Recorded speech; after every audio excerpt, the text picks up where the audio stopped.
Sofi, estaba viendo aquí que el tema legal tiene muchos aspectos, ¿no? Por ejemplo, lo que tú decías, el tema de las sanciones, y también hay como calificativos respecto al abuso sexual. Y aquí está la doctora Ana Calderón Sumarriba, ella es abogada penalista, y le he mandado un mensaje para ver si puedes entrevistarla y me ha dicho que no hay ningún problema, que ese es un tema que ella maneja muy bien. Es Ana Calderón Sumarriba, abogada penalista. Perfecto.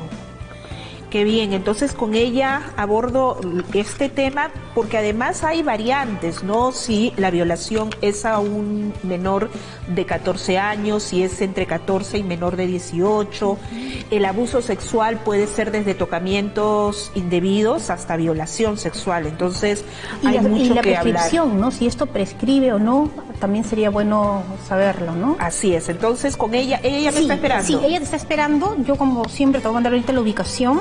Ok, chao, nos vemos.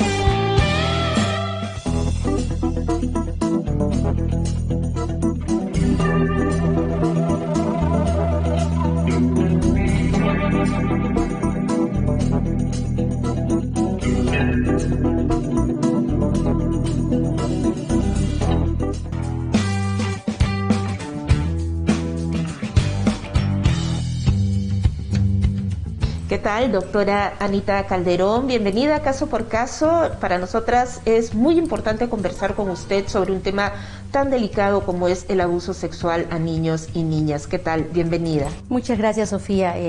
Un honor participar del programa y con este tema tan importante que en realidad no solamente es de preocupación de la familia que puede haberse visto afectada, sino también del Estado, porque las cifras van en aumento lamentablemente todos los años. Sí, y en este contexto de pandemia, lamentablemente se han aumentado las denuncias, los casos, y de eso vamos a hablar durante esta entrevista, pero primero quisiéramos saber a qué estamos llamando abuso sexual y cuándo es un delito como tal. Perfecto, tal vez corresponde ubicarnos en el tema de la violencia y establecer que los niños pueden ser sujetos de diversas formas de violencia física, violencia psicológica, y una de las fórmulas es también la violencia sexual. La violencia o abuso sexual involucra la intervención, la injerencia de terceros en el desarrollo sexual del menor a través de diversos tipos de acciones que pasan por lo más simple, que podría ser la exhibición de imágenes obscenas, prácticas de actos como la masturbación, hasta situaciones graves de intervención en el desarrollo de la sexualidad del niño que ya implican el acceso carnal por la vía vaginal, anal o bucal. Y esto en cualquiera de sus modalidades está reprimido ya en nuestro Código Penal con penas bastante elevadas. Y cuando hablamos de tocamientos también, es decir, esas situaciones deben ser manifestadas por el niño necesariamente o por testigos también. Bueno, inicialmente cuando hablamos de víctimas menores de edad es muy difícil acreditar los hechos porque no siempre el niño está en condiciones de poder explicar lo que le ha sucedido. Sin embargo, en el Perú ya tenemos desde hace varios años atrás la técnica de la cámara Gesell que permite que los niños sean entrevistados por psicólogos. La denuncia la puede hacer un familiar que ha tomado conocimiento o que observa cierta conducta rara en el menor que puede pasar por ansiedad, rechazo a cierta presencia. Hay ciertas manifestaciones de orden corporal y también en el comportamiento que permite a los padres, a los familiares advertir que estamos ante esa situación y ellos pueden denunciar.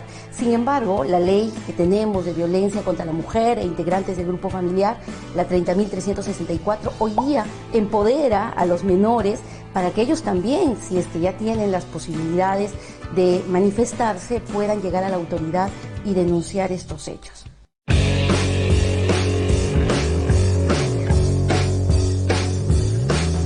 Pero este delito prescribe, es decir, si una persona ya transcurridos algunos años, quizás sea ya adolescente o joven, puede denunciar haber sido víctima de violación sexual, por ejemplo, o de abuso.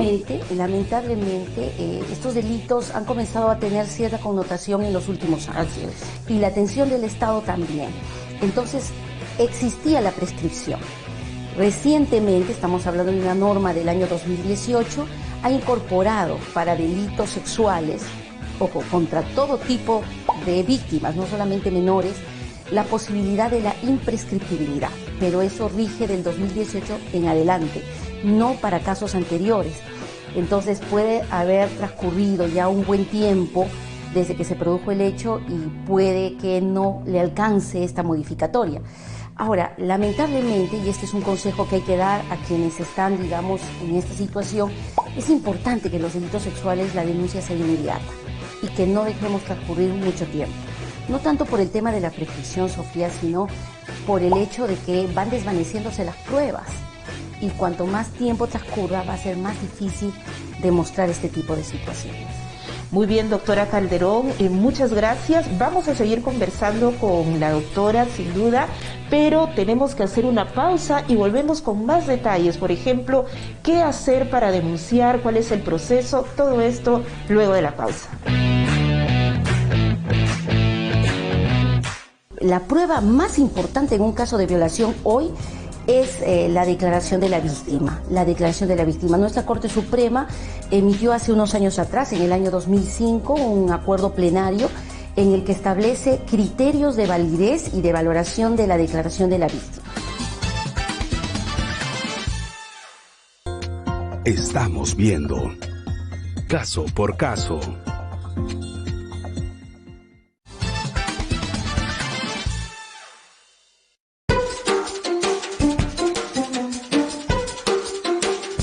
¿Sabías que se puede pedir un incremento en la pensión de alimentos? El monto es determinado por un juez en función a las necesidades de los hijos y a los ingresos de quien la otorga. Pero cuando los hijos van creciendo y sus necesidades aumentan, los gastos también. Para este tipo de casos, el Ministerio de Justicia y Derechos Humanos brinda asistencia legal de manera gratuita a las personas con el fin de garantizar que se cumplan los derechos de los menores.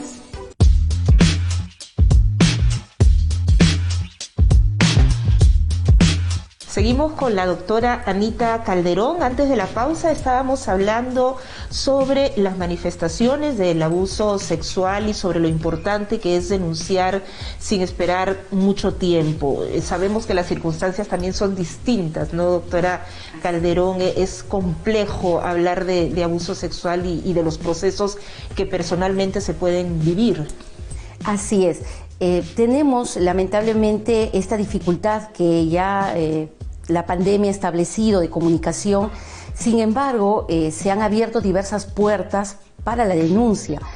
Quien ha sido víctima de violencia sexual y tratándose de menores, la familia que pueda denunciar o el propio menor puede acercarse a la dependencia policial, a las comisarías, en donde habrá personal que está, digamos, preparado para realizar o recibir la denuncia, pero también está el propio Ministerio Público que puede uno acudir, que en los diversos distritos fiscales que tiene nuestro país va a encontrar una unidad especializada que va a atender la denuncia con la especialidad que supone cuando se trata de menores de edad, porque hay que tener mucho cuidado en cómo tratar en este caso a la víctima.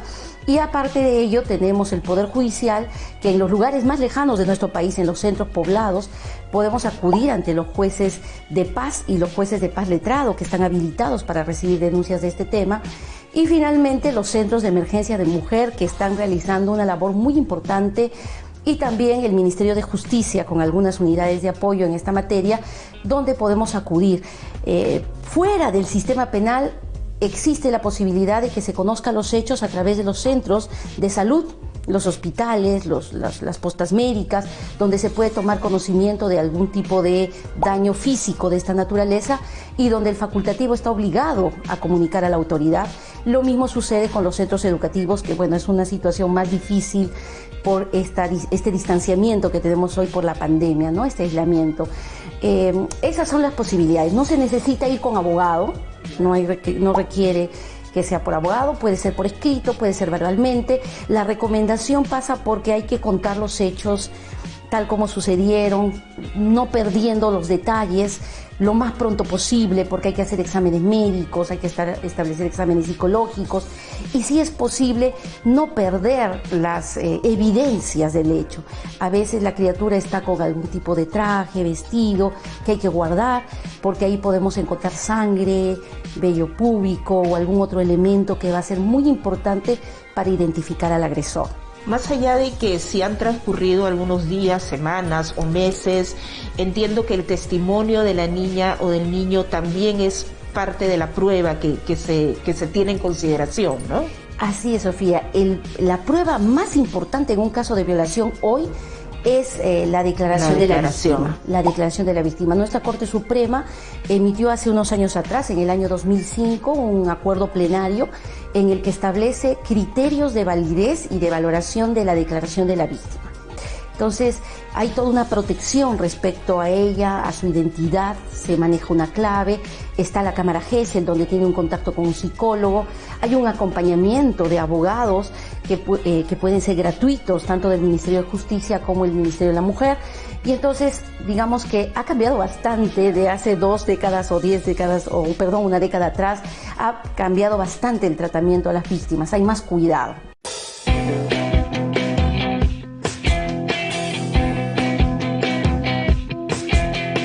Y hablando de las sanciones, es decir, ¿cuál es la pena en caso de abuso sexual? Hay un tratamiento diferenciado porque nuestro legislador ha fijado los 14 años como la frontera entre quien tiene libertad sexual, mayor de 14 ya puede decidir sobre su sexualidad, en cuyo caso es un delito de violación común.